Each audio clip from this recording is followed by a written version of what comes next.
चलिए क्लास की शुरुआत करते हैं। जैसा कि पता है कि आप लोग अभी तक डाइस का हम लोग जो है क्लास 7 पढ़ चुके हैं। आज डाइस का क्लास 8 होगा।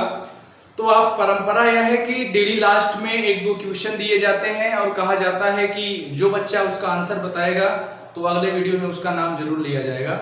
तो आपको पता है कि क्लास 7 में हमने आपको क्वेश्चन नंबर 42 दिया था और क्वेश्चन नंबर 43, जिसमें से 2 बच्चों का आंसर सही आया है।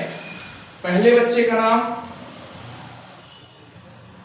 निशा यादव, निशा यादव। आपका 42 का आंसर सही है। आपने बताया था 42 में सी सही है और 43 में डी सही है, तो आपका सिर्फ 42 वाला सही है, 43 आपका क्या है, गलत है। अगला विद्यार्थी है, उसका नाम है हिमांशु गिरी, हिमांशु गिरी। इनका दोनों आंसर सही है। 42 का सी सही है और 43 का नहीं। इन्होंने सी दोनों बताया था, इस बच्चे ने बताया था डी, तो इसका दोनों आंसर सही है। और यही 2 लड़के ऐसे हैं जो पूरा वीडियो देखते हैं, पढ़ते हैं। ऐसा नहीं कि और सबका नहीं आया और सबने वीडियो देखा ही नहीं। तो कहने का मतलब आप लोग मेरे भाई वीडियो को पूरा देखा करिए और प्रॉपर वे से नोट्स बनाया करिए। जब तक आप प्रॉपर वे से नोट्स नहीं बनाएंगे तब तक पढ़ने लिखने से कोई फायदा नहीं है। हमने आपको यह भी कहा, यदि आपको प्रेशर लगता है पढ़ने में तो मत पढ़िए, जरूरी नहीं है पढ़ना। लेकिन नहीं, यदि आप चाहते हैं कि आप एक अच्छे मुकाम पर हो, आपकी भी इस दुनिया में इज्जत हो, तो उसके लिए पढ़ना पड़ेगा, क्योंकि ज्ञान की हमेशा पूजा होता है। तो चलो क्लास की शुरुआत करते हैं। तो क्वेश्चन नंबर 42 और 43 का आंसर हम बताते हैं आप लोगों को। देखिए, तो क्वेश्चन नंबर 42 नोट करते हैं पहले। क्वेश्चन नंबर 42 क्या था?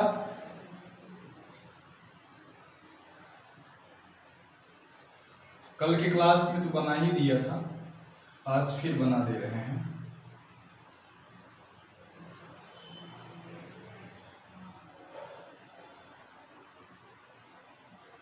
क्वेश्चन नंबर 42,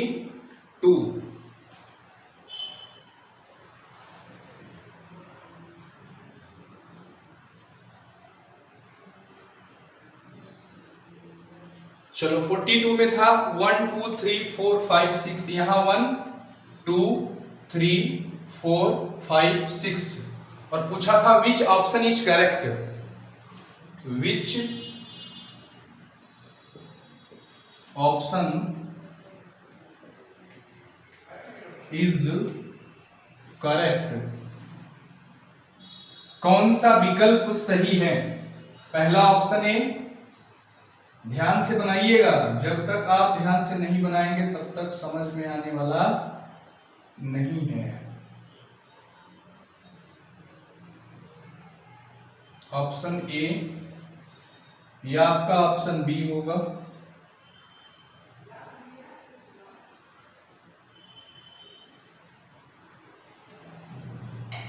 या आपका ऑप्शन सी होगा,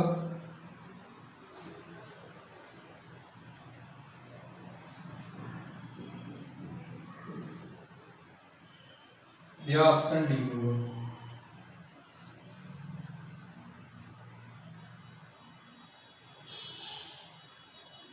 यहां पर होगा 1 2 3। ऑप्शन ए में 1 2 3, यहां पर 1 बनाइए, यहां 1, यहां 2, 1 2 3। ऑप्शन बी में होगा 4 5 6, 4 5 6। ऑप्शन सी में दिया है 4 3 6। ऑप्शन डी में दिया है 4 3 1, 4 3 1। ये आपका ऑप्शन क्या है, डी। हमने आपको इसमें लिखवाया था each alternate surface opposite of each other, प्रत्येक अल्टरनेट सतह आपस में एक दूसरे के विपरीत होता है। तो कहने का मतलब आप देखेंगे तो 2 का अपोजिट क्या हो जाएगा, 4 हो जाएगा, 3 का अपोजिट क्या हो जाएगा, 5 हो जाएगा, और 1 का अपोजिट क्या हो जाएगा, 6 हो जाएगा। यानी हम यहां लिख सकते हैं कि 2 किसका अपोजिट होगा, 2 अपोजिट होगा 4 का। लिख सकते हैं 3 अपोजिट होगा किसके, 5 का। लिख सकते हैं 1 अपोजिट होगा 6 का। पूरा वीडियो आ रहा है ना सर, 1 अपोजिट होगा 6 का। अब चलिए, मतलब हमने आपको बताया था यदि 2 अपोजिट होगा 4 का तो 2 और 4 कहीं साथ साथ नहीं दिखेगा। क्या दिखा, नहीं दिखा। अब देखिए 3 है तो 3 अपोजिट है 5 के, तो क्या 3 और 5 साथ साथ दिखेगा, नहीं दिखा। अब 1 अपोजिट है 6 के, तो क्या 1 और 6 साथ साथ दिखेगा। आप कहोगे सर इसका मतलब ये वाला सही है। इस नियम से आप देखोगे तो ABCD चारों का चारों सही दिखेगा। और यही प्रश्न आया था वीडियो के पेपर में। हमने आपसे कहा था आगे जब समय आएगा तो हम आपको बताएंगे कैसे प्रश्न आए थे पेपर में। ऐसे प्रश्न जब पेपर में आए, बहुत सारे कम से कम 90% विद्यार्थियों ने कहा कि क्वेश्चन गलत है। क्वेश्चन नहीं गलत है मेरे भाई, आप क्वेश्चन पढ़े नहीं हो। यहां पर रोटेट फार्मूला का यूज किया जाता है। रोटेट फार्मूला का मतलब सतहों को खिसकाना। जब ओपन डाइस में सतहों को कैसे खिसकाया जाता है यह हम आपको सिखाते हैं। देखिए यहां पर जैसे ओपन डाइस यही है, ध्यान से समझिए, यह समझाने के लिए आपको बता रहे हैं। यह आपका ओपन डाइस है, ठीक, थोड़ा इधर बना दे रहे हैं। यहां पर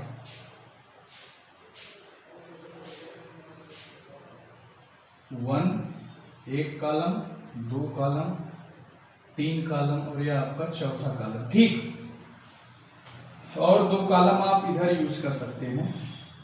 यहां हो सकता है, इसका अपोजिट यह यहां हो सकता है। यहां 1, यहां 2, यहां 3, यहां 4, यहां 5, यहां 6। सपोज दैट, यह समझाने के लिए बता रहे हैं। आप देखेंगे तो 1 का अपोजिट क्या होगा, 3 होगा, 2 का अपोजिट क्या होगा, 4 होगा, 5 का अपोजिट क्या होगा, 6 होगा। हमने आपको बताया सतहों को खिसकाना। जब इसका रोटेशन के अनुसार यूज करते हैं तो जो फिगर यहां होता है 5 न, जरूरत पड़ने पर यह 5 यहां भी आ जा सकता है। जरूरत पड़ने पर यह 5 यहां भी जा सकता है। जरूरत पड़ने पर यह 5 यहां भी जा सकता है। मतलब जो यह 5 है इसका यूज हम यहां भी कर सकते हैं, यहां भी कर सकते हैं, यहां भी कर सकते हैं। इसी प्रकार जो यहां पर 6 दिया है, जो यहां पर 6 दिया है, इस 6 का भी यूज हम जरूरत पड़ने पर यहां भी कर सकते हैं, जरूरत पड़ने पर हम यहां भी कर सकते हैं। मतलब जो 6 है, 6 यहां भी आ जाएगा, जरूरत पड़ने पर 6 का यूज हम यहां भी कर सकते हैं। सतहों को खिसकाना बता रहे थे। जैसे यहां पर 1 2 3 4 रहेगा, एक सतह यहां पर 5 रहेगा, यहां 6 रहेगा, तो जरूरत पड़ने पर हम इस 5 का यूज यहां भी कर सकते हैं, यहां भी कर सकते हैं, यहां भी कर सकते हैं। इसी तरह यह 6 का यूज हम यहां भी कर सकते हैं, यहां भी कर सकते हैं, यहां भी कर सकते हैं। तो चलिए हम आपको रोटेशन पर बताते हैं कि रोटेशन पे कैसे चेक करते हैं। तो चलिए, जैसे आप इस फिगर को देखिए, जैसे यदि हम 1 से चलें, 1 2 3 जब हम जाएंगे तो क्या जाएंगे, एंटी क्लॉकवाइज जाएंगे। ध्यान से समझिएगा, जब हम 1 2 3 जाएंगे तो 1 2 3 क्या जाएंगे, एंटी क्लॉक जाएंगे। तो इस फिगर में भी 1 2 3 का जो रोटेशन होगा वह भी एंटी क्लॉक होना चाहिए। तो आइए चेक करते हैं। जब हम यहां 1 से 2, 2 से 3 जाएंगे तो क्या यह एंटी क्लॉकवाइज है, यह क्लॉकवाइज है। ध्यान से समझिए, जब इस रूल से हमारा आंसर न सही हो तब हम रोटेशन चेक करते हैं कि रोटेशन क्लॉकवाइज है कि एंटी क्लॉकवाइज है। तो हमने आपको चेक करके दिखाया कि हम यहाँ 1 से 2, 2 से 3 गए तो एंटी क्लॉकवाइज था। जब हम यहाँ 1 से 2, 2 से 3 गए तो क्लॉकवाइज था, इसलिए ऑप्शन ए क्या होगा, रॉन्ग हो जाएगा। इसी तरह ऑप्शन बी चेक करते हैं। यदि हम 4 से जाएं, सपोज दैट 4 से जाएं तो 4 5 6 क्या होगा, क्लॉकवाइज होगा। ध्यान से समझिएगा, जब हम 4 5 6 जाएंगे तो क्या होगा, क्लॉकवाइज होगा। और यहां जरा 4 5 6 चलिए, जब हम 4 से चलेंगे तो 4 5 6 यह क्या है, एंटी क्लॉकवाइज है। दोनों में समान होना चाहिए, लेकिन यहां पर क्या है, अलग अलग है, इसलिए ऑप्शन बी भी क्या होगा, गलत होगा। अब ऑप्शन सी चेक करते हैं। ऑप्शन सी में जैसे हम 3 से 4 और 4 से 6 जाएंगे तो क्या जाएंगे, एंटी क्लॉकवाइज जाएंगे। ध्यान से समझिए, यदि हम 3 से जाएंगे तो 3 4 6 क्या होगा, एंटी क्लॉकवाइज होगा। और यहां चलिए जरा 3 4 6 चलिए, हमने आपको बताया था जरूरत पड़ने पर इस जो 6 है उसका यूज हम ऊपर कहीं भी कर सकते हैं कि नहीं कर सकते हैं। तो आइए यूज करके दिखाते हैं आपको। यही तो होगा, मतलब इस 6 को यहां भी यूज कर सकते हैं, यहां भी यूज कर सकते हैं, यहां भी यूज कर सकते हैं। जब हम यहाँ 3 4 6 एंटी क्लॉकवाइज गए तो यहां पर भी तो जा सकते हैं। देखिए 3 4 6 यहां भी क्या हुआ, एंटी क्लॉकवाइज हुआ, इसलिए ऑप्शन सी क्या होगा, सही होगा। 2 बच्चों का आंसर आया था, नाम हमने बता दिया था। तो ऑप्शन डी क्या हो जाएगा, गलत हो जाएगा। लेकिन चेक करके देख लेते हैं, जैसे यहां पर 3 4 1 क्या होगा, एंटी क्लॉकवाइज होगा। तो यहां पर 3 4 1 जब हम जाएंगे, देखिए ध्यान से, जब इस 1 का यूज हम कहां कर सकते हैं, 1 का यूज यहां हर जगह, यहां भी कर सकते हैं, यहां भी कर सकते हैं, यहां भी कर सकते हैं। जब हम 3 4 1 जाएंगे तो यह क्या होगा, क्लॉकवाइज, यह है क्या, एंटी क्लॉकवाइज, इसलिए ऑप्शन डी गलत था। तो सही क्या होगा, option C is right answer. बना लीजिए, फिर अगले क्वेश्चन पर चलते हैं, जो है 40 क्वेश्चन 3 होगा। तो चलिए क्वेश्चन नंबर 43 था हम लोगों का, 42 समझ लिए थे, 43 देखिए, यहां पर B का अल्टरनेट सतह क्या होगा, D होगा, मतलब B का अपोजिट D, C का अल्टरनेट E और A का F यहां बना लेते हैं। तो चलिए B का अपोजिट क्या हो जाएगा, तो B का अपोजिट D हो जाएगा, ठीक।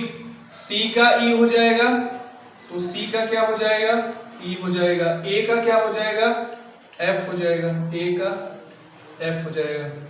लेकिन इस नियम से यदि हम लगाते थे, मतलब यदि B का अपोजिट D होगा तो B और D साथ साथ नहीं दिखना चाहिए, लेकिन इस नियम से देखेंगे तो सारे फिगर आपको सही दिखेंगे, या 1-2 फिगर ऐसा होगा जो गलत हो जाएगा, बाकी 3 फिगर सही दिखेंगे। तो ऐसे केस में हम क्या लगाएंगे, रोटेट रूल लगाएंगे, मतलब एंटी क्लॉकवाइज क्लॉकवाइज घूम के देखेंगे ऐसा फॉलो कर रहा है कि नहीं कर रहा है। जैसे देखिए ऑप्शन ए में दिया है, ऑप्शन ए में दिया है AEB। तो जैसे देखिए, यदि B का अपोजिट D होगा, ध्यान से समझिए, यदि B का अपोजिट D होगा तो B और D साथ साथ दिखना नहीं चाहिए और साथ साथ छिपना नहीं चाहिए। तो ऐसा तो नहीं है। चलिए C का अपोजिट E वह भी नहीं है, A का अपोजिट F वह भी नहीं है। अब क्लॉकवाइज एंटी क्लॉकवाइज चेक कर लेते हैं। तो चलिए, जैसे यदि हम A से चलें, A से चलेंगे तो कहां जाएंगे, A B E की तरफ जाएंगे। कहां जाएंगे, A से B, B से E की तरफ जाएंगे। तो चेक कर लेते हैं, आइए। B का अपोजिट D होगा तो B और D साथ साथ दिखेगा नहीं, C का अपोजिट E होगा तो C और D साथ साथ दिखेगा नहीं, A का अपोजिट F होगा तो A और F साथ साथ दिखेगा नहीं, B का अपोजिट D, C का अपोजिट E, A का अपोजिट F। चलिए, यदि हम सपोज दैट A से क्लॉकवाइज चलें तो ABE होगा। यहां A से क्लॉकवाइज चलिए आप, A से क्लॉकवाइज यदि आप चलते हैं तो क्या होगा, ABC होगा क्या, लेकिन क्या वहां C पर है, नहीं होगा, इसलिए गलत हो जाएगा। ऑप्शन बी देखिए, ऑप्शन बी में हम कहां से चलें, A से चलते हैं। यदि हम A से चलें तो ABC क्या होगा, एंटी क्लॉकवाइज होगा। अब ABC एंटी क्लॉकवाइज, चलिए यहां पर क्या ABC एंटी क्लॉकवाइज जा पाएंगे, देखिए यहां पर ABC क्या है, क्लॉकवाइज है कि नहीं है, ABC क्या है, क्लॉकवाइज है, इसलिए क्या होगा, ऑप्शन बी भी गलत होगा। ऑप्शन सी में यदि चेक करें, ऑप्शन सी में C से चले CDE की तरफ, CDE की तरफ, क्या हम CDE से क्लॉकवाइज एंटी क्लॉकवाइज जा सकते हैं। यदि हम जाएं भी, देखिए क्वेश्चन गलत हो गया क्या, यही नहीं सेट है, 1 मिनट रुक जाओ, मिटा दे रहे हैं, कुछ नहीं है, 1 मिनट, यह रखा हमने गलत रख दिया था, तभी आंसर आगे मैच नहीं कर रहा था। बाकी ऑप्शन सही है, ऑप्शन में दिक्कत नहीं है, हो जाता है कभी कभी। इधर देखिए, हमने ABCD थोड़ा गलत रख दिया था, प्रश्न के अकॉर्डिंग ऑप्शन नहीं मैच कर रहा था ना।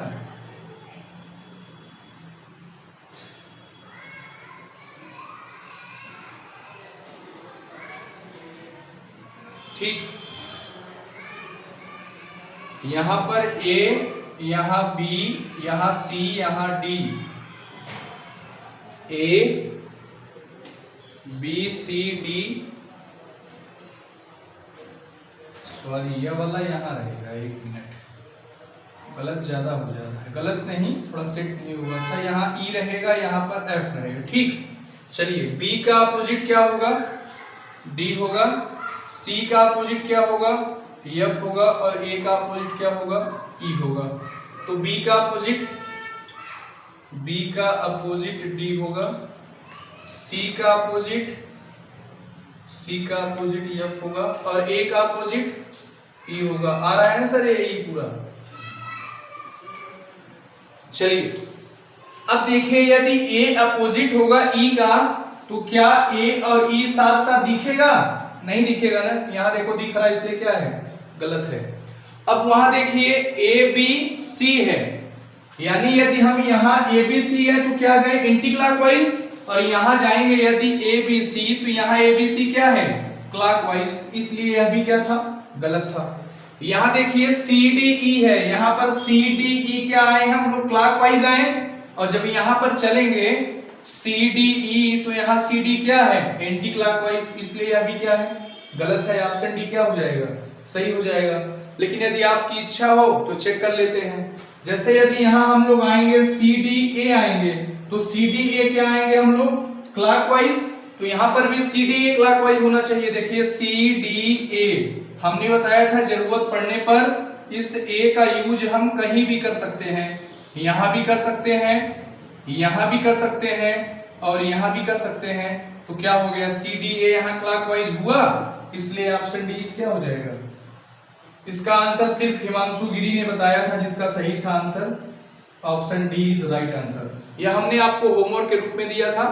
चलिए अब आगे क्लास की शुरुआत क्वेश्चन नंबर 44, 45, 46 से करते हैं।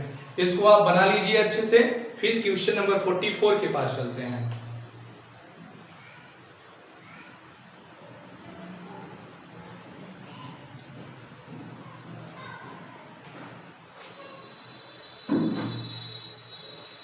तो चलिए आपका यह क्वेश्चन नंबर 44 है। अभी तक हम लोग क्वेश्चन कर रहे थे, अब आगे से आपको यह क्वेश्चन 44, इस क्वेश्चन को जब आप लगाओगे तो इससे आपका कॉन्फिडेंस बरकरार रहेगा कि हमने रीजनिंग में क्या पढ़ा। और जो 45 देंगे ना, 44 से आपका कॉन्फिडेंस बरकरार रहेगा, और 45 से क्या होगा पता है, रीजनिंग सीखने की इच्छा बरकरार रहेगी। क्वेश्चन यही है, सिर्फ 45 वाले में ऑप्शन चेंज कर देंगे। तो आइए पहले 44 लगाते हैं। इस क्वेश्चन को लगाओगे तो आपका कॉन्फिडेंस बरकरार रहेगा। चलिए, आप कहोगे सर ये कौन सा फिगर आ गया, बड़ा अजीब मॉडल आ गया। तो देखो कुछ नहीं है, प्रत्येक अल्टरनेट सतह आपस में दूसरे का अपोजिट होता है, तो डी का अपोजिट क्या होगा, यह ई वाला हो जाएगा, और ए का अपोजिट यह सी हो जाएगा, और इस बी का अपोजिट क्या होगा पता है, यह बॉक्स 1 2 3 4 यह फोल्ड होके मुड़ेगा, और फोल्ड होके यह मुड़ता कहाँ है, आगे की तरफ नहीं मुड़ता है, पीछे की तरफ, क्योंकि यह ब्लैंक पेपर पे पीछे की तरफ मुड़ता है, आगे इसलिए नहीं मुड़ता। जब यह मुड़ के आगे आ जाएगा तो एबीसीडी पे कहाँ जाएगा। आप कमरे पे बनाइएगा इस तरह से कोई फिगर, और उसको मोड़ के देखेंगे ना तो डाइस के शेप में चला जाएगा।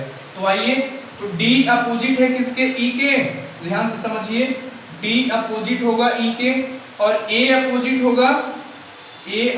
होगा सी के, ध्यान से समझिएगा, और बी अपोजिट होगा किसके, बी अपोजिट होगा इस बॉक्स के, ध्यान से समझिएगा। यह ए फोल्ड होगा तो यहाँ पर 1, यहाँ 2, यहाँ 3, यहाँ 4, पूरा फिगर आ रहा है ना सर वीडियो में। चलिए अब देखिए, यदि डी अपोजिट होगा ई के, तो क्या डी और ई साथ साथ दिखेगा, नहीं दिखेगा ना, तो ऑप्शन ए क्या हो गया, गलत हो गया। ए अपोजिट होगा सी का, तो क्या ए और सी साथ साथ दिखेगा, नहीं दिखेगा ना, गलत हो गया। अब देखो, क्या बी किसके अपोजिट है, बी अपोजिट है इस बॉक्स के, तो बॉक्स कहीं नहीं है तो ठीक है। सी देखिए सी अपोजिट है ए के, तो क्या ए कहीं है? नहीं है। देखिए डी, डी अपोजिट है किसके? ई के, तो क्या ई है? नहीं है। तो ऑप्शन सी क्या होगा? Right answer. डी गलत होगा। कैसे? क्योंकि देखिए बी अपोजिट है इस बॉक्स के, 1 2 3 4 जो बॉक्स है, तो क्या बी और बॉक्स साथ साथ आएगा? नहीं आएगा। तो ऑप्शन डी गलत था। ये आपका था 44। इससे आपका कॉन्फिडेंस बरकरार रहेगा क्या? रीजनिंग पढ़ने की। और जो 45 होगा, जो अभी आगे क्वेश्चन नंबर 45 देने जा रहा हूं, उससे रीजनिंग सीखने की इच्छा बरकरार रहेगी। इसको आप पहले समझिए, बढ़िया से नोट्स बनाइए। चलिए, तो ये क्वेश्चन नंबर आपका 45 है। इसको क्वेश्चन वही था, सिर्फ ऑप्शन चेंज किया हूं। जब आप इसको लगाएंगे ना, इससे रीजनिंग सीखने की इच्छा बरकरार रहेगी आपकी। तो चलिए देखिए, यहाँ पर D का अपोजिट क्या होगा? E होगा। A का अपोजिट क्या होगा? C होगा। और B का अपोजिट क्या होगा? यह बॉक्स होगा। तो आइए सॉल्व करते हैं। देखिए, यदि A अपोजिट है C का, तो A और C साथ साथ नहीं आना चाहिए, तो कहीं नहीं आया। D अपोजिट होगा E का, तो D और E कहीं साथ साथ नहीं आना चाहिए, तो नहीं आया। B अपोजिट होगा बॉक्स का, तो B और बॉक्स कहीं साथ साथ नहीं आना चाहिए, वह भी नहीं आया। तो कहोगे सर वह भी तो तरीका फेल हो गया। देखो यहाँ पर कुछ आपको नया सिखाते हैं। देखो जो यह A है ना, तो A 1 से हमेशा सटा हुआ होगा। कहने का मतलब जहां भी A होगा तो A के साथ 1 जरूर होगा, D के साथ 2 जरूर होगा, C के साथ 3 जरूर होगा, E के साथ 4 जरूर होगा। तो देखिए यहाँ D के साथ क्या है? D के साथ 2 का होना जरूरी है, लेकिन यहाँ D के साथ क्या है? 1 है, इसलिए क्या हो जाएगा? गलत हो जाएगा। यहाँ देखिए C के साथ 3 का होना जरूरी है, तो क्या C के साथ 3 है? क्या D के साथ 2 है? हाँ है। D के साथ 2 है, लेकिन क्या C के साथ 3 वहां पर है? नहीं है, तो वह भी गलत हो गया। चलिए अब देखिए, E के साथ 4 होना चाहिए, तो E के साथ 4 है, हाँ है। A के साथ 1 होना चाहिए, तो हाँ A के साथ 1 है, सही है। आइए ऑप्शन डी भी चेक कर लेते हैं। C के साथ 3 होना जरूरी है, तो आप कहेंगे सर है। ऑप्शन ए और बी तो गलत हो गया। अब C और D में चेक करना था, तो E के साथ 4 का होना जरूरी था, तो था। A के साथ 1 का होना जरूरी था, तो 1 था। ऐसे ही ऑप्शन C और D तो दोनों सही हो रहा है। फिर क्या गलत हो रहा है, यह देखिए। जैसे देखिए यहां पर देखिए 1 2 3 4, यहां पर भी 1 2 3 4, दोनों में अंतर क्या है? जब यह डाइस के शेप में आएगा, जब इसे आप फोल्ड करोगे ना, यह देखो 1 2 3 4 क्या है? क्लॉकवाइज है। ध्यान से समझिएगा, जो यह 1 2 3 4 है, यह क्लॉकवाइज है। जब इसे आप डाइस के शेप में लाओगे, तो 1 2 3 फोल्ड होके आगे की तरफ नहीं आएगा, वह पीछे की तरफ फोल्ड होगा। लेकिन जब हम उसे देखेंगे तो एंटी क्लॉकवाइज दिखेगा। ध्यान से समझिएगा, यदि यह 1 2 3 4 क्लॉकवाइज है, तो हमको दिखना क्या चाहिए? Anti clock. क्योंकि जब यह ब्लैंक पेपर में आप इसे फोल्ड करोगे, तो यह आगे की तरफ नहीं फोल्ड होगा, यह पीछे की तरफ फोल्ड होगा। और जब हम उसे देखेंगे तो वह एंटी क्लॉकवाइज दिखेगा। आप प्रैक्टिकली करके देख लेना रूम पर। तो अब यह चेक करना है कि 1 2 3 4 एंटी क्लॉकवाइज कहां पर है? तो यहां पर है। देखिए 1 2 3 4 क्या है? Anti clock. तो ऑप्शन सी क्या होगा? सही हो जाएगा। यहां पर देखेंगे तो 1 2 3 4 क्या है? क्लॉकवाइज, इसलिए ऑप्शन डी क्या हो जाएगा? गलत हो जाएगा। तो यह आपका था क्वेश्चन नंबर 45।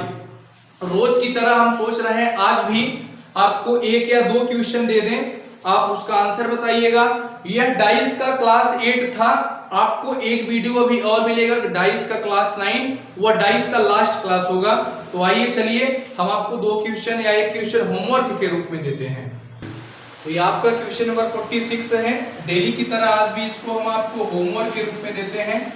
जो बच्चा इसका आंसर बताएगा, आप इस वीडियो में बने रहिएगा, कहीं मत जाइएगा। जो आपका अगला वीडियो होगा क्लास 9 होगा, उसमें डाइस का कुछ 2-3 स्टैंडर्ड और अपवाद टाइप के प्रश्न हैं जो 2011 एसएससी री एग्जाम में आया था। री एग्जाम का मतलब 2011 का पेपर जब पुनः 2015 में हुआ था तब आया था। तो 2-3 क्वेश्चन उसको है क्लास 9 में करवा देंगे। यह आपका होमवर्क है। इसी के साथ आपका क्लास यहाँ तक एंड करते हैं। Good night, bye bye.